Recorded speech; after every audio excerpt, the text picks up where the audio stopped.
Kami ng investor ang umatras dahil sa takot at kawalan ng tiwala sa gobyerno. Bunsod ng talamak na korupsyon ayon sa isang dating opisyal ng Bangko Sentral ng Pilipinas. Si Jason Rubrico magbabalita.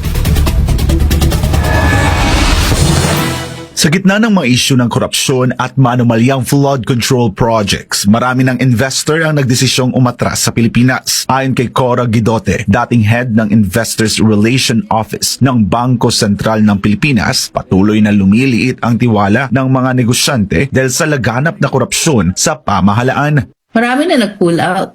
Actually, kasi nga, kumababa ang business confidence. At saka, corruption scares away investors. Bakit?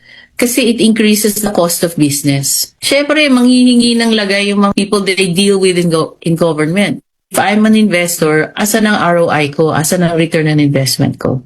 Wala, di ba? So, I would rather invest in other countries where I can make more money and it will be easier for me to do business in those countries. Ayon kay Guidote, sa nakalipas na 3 taon, nagnegatibo ang net foreign direct investment sa bansa. Ibig sabihin, mas maraming kapital ang lumalabas kaysa pumapasok. Pag walang masyadong nag-invest, wala rin masyadong trabaho. So pag walang trabaho yung mga tao, there's a higher incidence of poverty. Dagdag pa niya, hindi lang sa mga flood control project at Department of Public Works and Highways umiikot ang isyu ng korupsyon, kundi laganap din aniya ito sa iba't ibang ahensya ng gobyerno.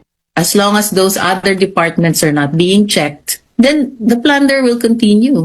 Because greed is already systemic in the system. Nang tanungin kung paano muling maibabalik ang tiwala ng mga investor, ito ang tugon ni Guidote.